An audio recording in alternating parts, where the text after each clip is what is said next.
Bonjour à tous, aujourd'hui je suis ravie de vous retrouver pour un crash test avec la marque Kat Von D. Je vous l'avais promis il y a très longtemps, ça fait maintenant quelques semaines que la marque Kat Von D est distribuée en France. Donc à la base Kat Von D c'est une tatoueuse qui a fait notamment une émission assez connue aux États-Unis et liée à ça. C'est une marque qui se veut assez moderne, c'est-à-dire que les produits ne sont pas testés sur les animaux, les produits sont très couvrants avec une tenue qui est plutôt excellente, en tout cas c'est leur réputation, et au niveau des couleurs on a vraiment des choses très extravagantes qui sortent de l'ordinaire et ça se voit d'ailleurs au look de Kat Von D. Donc c'est une marque qui a vraiment sa propre identité, qui est très originale, et aussi un des points sur lesquels je voulais peut-être vous rassurer, au niveau des packaging, en général c'est assez noir, assez sombre, un petit peu rock'n'roll comme ça, mais pour autant je vous rassure, c'est pas une marque qui s'adresse uniquement aux personnes qui aiment écouter du métal qui hurle, pas du tout.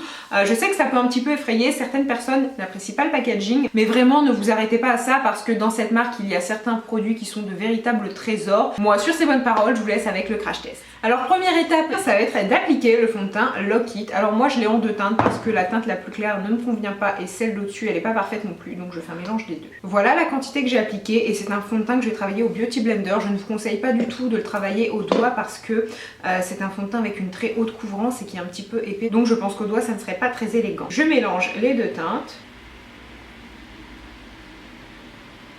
Alors effectivement, niveau couvrance, je pense que le résultat parle de lui-même, c'est archi couvrant.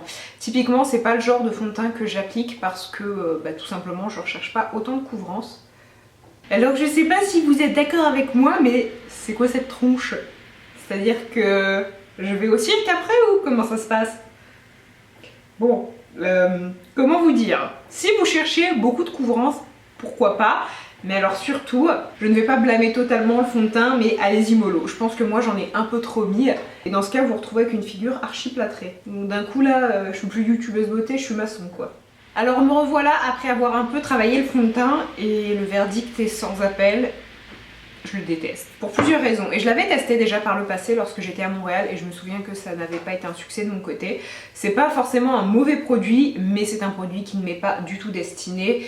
Et la piètre maquilleuse que je suis en fait s'y est prise comme un manche parce que j'ai pas du tout fait comme il fallait. C'est-à-dire que j'en ai trop appliqué.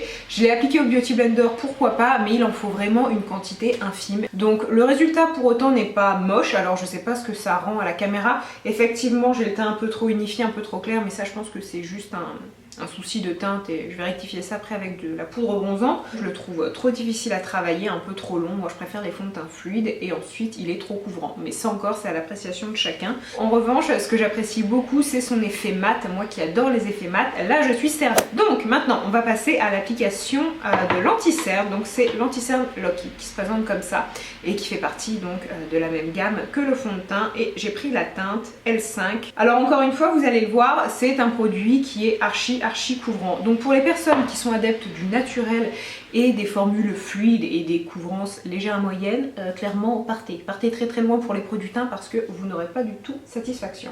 Je prends le fameux Beauty Blender et je viens estomper.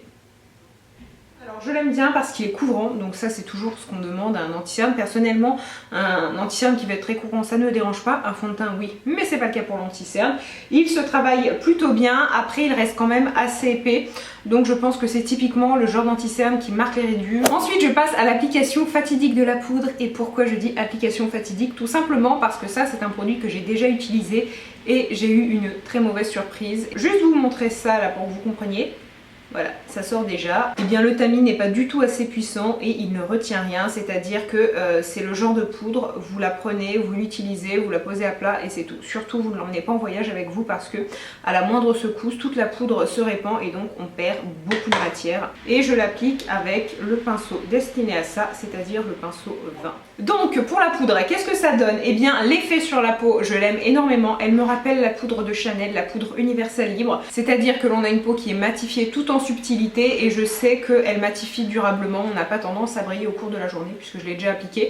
Donc vraiment je l'aime beaucoup et surtout je trouve qu'elle est très légère sur la peau, donc son effet est très joli, elle vient sublimer le teint, parfaire le maquillage, vraiment elle est top. Le seul souci c'est le conditionnement qui n'est pas du tout pratique. Et ensuite le pinceau que j'ai utilisé qui est le pinceau 20, et bien je l'adore. Si vous cherchez des pinceaux en poils synthétiques de qualité. Et en plus de ça, extrêmement doux. N'hésitez pas à vous tourner vers les pinceaux de la marque Kat Von D, je les trouve vraiment excellents. Ensuite, on va passer à la partie je redonne de la vie à ma tronche parce que là, clairement, voilà, comme je vous l'ai dit, on pourrait penser que je suis à la morgue depuis 6 mois. Donc pour ce faire, j'utilise le pinceau numéro 10 et cette très jolie palette. Il s'agit de cette palette-ci et c'est la palette de contour visage. Nous avons des teintes claires et des teintes plus foncées. Et ce que j'apprécie vraiment avec cette palette de contour, c'est qu'elle s'adresse à toutes les carnations. On a quand même ici une teinte assez foncée comme vous le voyez.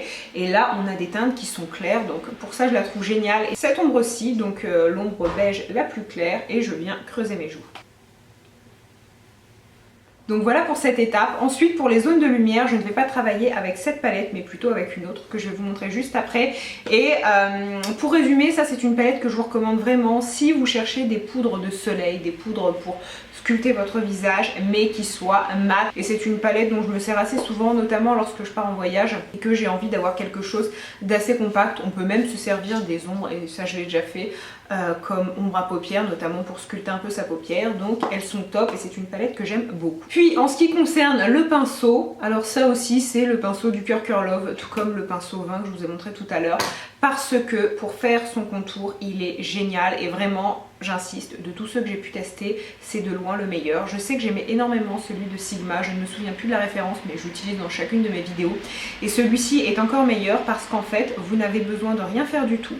À peine passer votre pinceau comme ça et directement votre visage est dessiné, transformé, non peut-être pas mais vraiment il est très pratique et étant donné que les poils sont plutôt denses et plutôt durs si je puis dire, et bien vraiment la prise en main est parfaite. Donc c'est le pinceau pour le contour et le pinceau qui va vous faciliter la tâche si vous n'êtes pas doué. Si jusqu'à présent vous ne saviez pas faire votre contour, et bien essayez ce pinceau, je suis certaine que ça sera plus que des mauvais souvenirs parce que vraiment il est top. Entre temps je suis allée faire mes sourcils avec la marque Benefit car je n'ai pas de produit Kat Von D pour les sourcils et donc je vais maintenant appliquer un peu de lumière à mon visage et pour ce faire j'utilise cette palette-ci qui est sortie très récemment, c'était il y a quelques jours. Au milieu vous avez une ombre avec des reflets violets, en dessous une ombre avec des reflets roses, ici une ombre avec des reflets verts et là avec des reflets bleus et elles sont toutes très jolies. On peut s'en servir pour le visage bien évidemment mais aussi pour les yeux si vous cherchez un maquillage holographique et vraiment quelque chose de très structuré. Cette palette c'est un petit bijou. Moi par rapport à ma carnation, celle que je vais utiliser c'est la dernière, donc celle avec des sous-tons roses et elle me fait penser un petit peu à l'ombre Albatros de NARS. Donc je l'applique avec ce genre de pinceau assez souple et je viens la mettre juste là.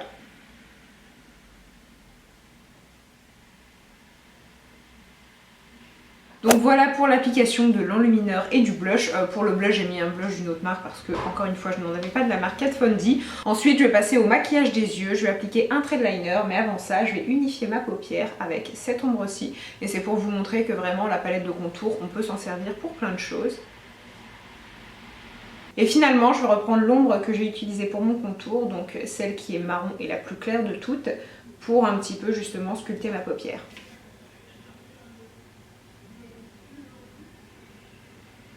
Maintenant je vais passer au liner et je ne vais pas appliquer le tattoo liner que j'aime et qui pour moi est vraiment le meilleur liner du monde, mais ça je vous le répète depuis 4 ans. Moi pour le coup je vais tester le ink liner et j'ai tenu à tester celui-ci parce qu'il est gris et sur les yeux il est vraiment très joli, il fait ressortir tous les yeux peu importe la couleur de votre iris. Ils ont sorti pas mal de teintes, notamment des verts, des bleus et c'est ma foi plutôt joli et ça change du liner noir, surtout pour la période estivale. Alors en revanche je ne vous garantis pas que je vais y arriver du premier coup parce que je n'ai pas l'habitude de travailler avec lui. Alors voilà pour l'application du ink liner et comme vous le voyez, enfin comme vous l'entendez, je n'ai pas de mots. Non, très franchement, je le trouve sublime. Il est un tout petit peu plus difficile à travailler que le tattoo liner parce que le tattoo liner est plus liquide, je trouve, qu'il permet quelque chose de très graphique. La pointe est extrêmement fine. On peut vraiment le travailler et s'amuser avec. Et ensuite, je vais appliquer un rouge à lèvres liquide, donc les fameux rouges à lèvres liquide mat. Lolita, qui est une teinte assez neutre. Et en fait, j'ai fait des tests entre le gris et cette teinte. Ça se marie tout à fait, c'est plutôt joli. Donc j'espère que ça sera aussi joli sur ma figure que sur mes mains. Donc me revoilà avec le maquillage final et clairement je valide totalement. Je les trouve très confortables, la tenue est très bonne et surtout pour des crayons que dis-je, pour des rouges à lèvres liquide mat, ce sont les plus confortables que j'ai pu tester. J'aime beaucoup ceux de chez Sephora aussi, mais ceux-là je trouve qu'ils ont un côté un peu plus velouté que je préfère tout simplement. Les deux restent très très bons. Donc sur ces bonnes paroles, moi je vais vaquer à mes occupations. Pardon, je recommence. Sur ces bonnes paroles, je vais vaquer à mes occupations, puis je reviendrai après pour vous faire un bilan au niveau de la tenue, puisque on est d'accord, la marque Kat Von D revendique des produits qui tiennent très très longtemps. Eh bien, on va voir si c'est vrai. Yo coucou, me revoilà. Alors du coup, je vais vous faire une petite update des produits. En ce qui concerne le teint en fait, et de toute façon je vais vous l'expliquer, c'est là où je suis le plus mitigée parce que je trouve que le fond de teint est trop couvrant. Alors il a bien vieilli, je trouve que l'anti-cerne est un peu trop épais, donc se voit et au fur et à mesure de la journée ça ne s'arrange pas. Bref. Sinon c'est bon. En ce qui concerne le rouge à lèvres, alors il s'est passé 6 heures, mais pendant ces 6 heures, j'ai très peu bu et j'ai pas mangé puisque je vais manger juste après. Bon, du coup voilà. Mais pour l'avoir déjà porté lors d'un déjeuner ou autre, il tient bien. Après ça dépend aussi de ce que vous mangez. Si vous mangez quelque chose de très gras, eh bien ça va partir beaucoup plus facilement, notamment au niveau du creux. Donc voilà, à faire des retouches, mais dans tous les cas, je trouve que la tenue est très bonne. Bref, maintenant je vais vous parler des produits, ce que je vous recommande et ce que je vous recommande moi. Je vais commencer avec le fond de teint. Dans tous les cas, je ne le recommande pas aux personnes qui cherchent un fond de teint fluide, facile à travailler, quelque chose de lumineux qui s'applique vraiment en 2-3 mouvements. Là, on a quelque chose d'épais qui se travaille difficilement. Certes, il est économique parce qu'il en faut très peu, mais moi, d'une façon générale, je ne suis pas fan du résultat parce qu'il est trop mat, trop épais. Alors en revanche, pour les personnes qui cherchent vraiment un fond de teint très couvrant parce qu'elles ont de grosses imperfections à cacher ou des cicatrices, là je pense qu'on peut arriver à quelque chose de sympa et si vous le travaillez très bien, vous pouvez avoir quelque chose de satisfaisant. Ensuite, en ce qui concerne la poudre, je suis mitigée. Je trouve effectivement qu'elle matifie très bien le teint, elle a un très joli rendu. Le seul souci, comme je vous l'ai montré tout à l'heure, c'est le conditionnement parce que ce n'est pas du tout pratique, on perd énormément de produits. Ensuite, pour l'anti-cerne, c'est comme pour le fond de teint, je ne le recommande pas spécialement. Alors certes, il est très couvrant, il est un peu plus facile à travailler que le fond de teint, mais je le trouve encore trop couvrant et surtout il a tendance à marquer les ridules. Puis on va parler des pinceaux et d'un véritable coup de cœur puisque je les adore, je les trouve vraiment très efficaces, très doux. Ils sont faciles à nettoyer parce que je les ai déjà utilisés et vraiment ce sont les meilleurs pinceaux que j'ai pu tester. En tout cas, ils font partie des meilleurs. Donc premièrement, il y a le pinceau 20 qui est un pinceau à poudre. Comme ça, il peut sembler un petit peu petit, mais je vous assure qu'en fait il est très pratique.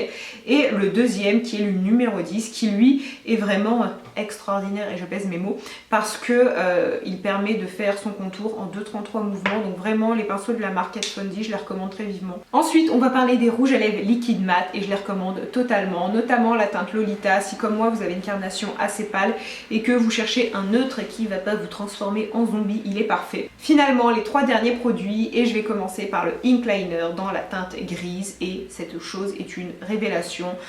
Le trait se trace très très bien, il tient très très bien, il ne s'effrite pas et la couleur surtout est sublime. Si vous cherchez un eyeliner gris et surtout si vous n'avez jamais testé, foncez avec celui-là parce qu'il est top et je ne peux que le recommander.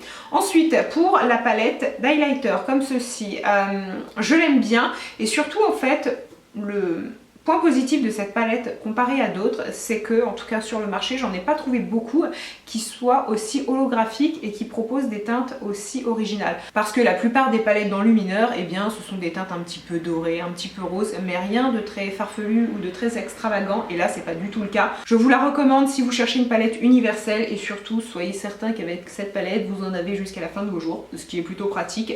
Donc certes, elle a un coût, mais techniquement, une fois que vous avez cette palette, vous n'aurez plus jamais besoin d'acheter de poudre de soleil. Et bien écoutez, sur ces paroles, ma vidéo est finie. J'espère qu'elle vous a plu. N'hésitez pas dans les commentaires à me dire ce que vous pensez de la marque Kat Von D. Aussi, si vous avez des suggestions d'autres vidéos, enfin d'autres marques, pardon, à tester dans ce genre de vidéo, et bien n'hésitez pas à me dire ça encore une fois en commentaire. Moi, je vous embrasse et je vous dis à lundi. Bye!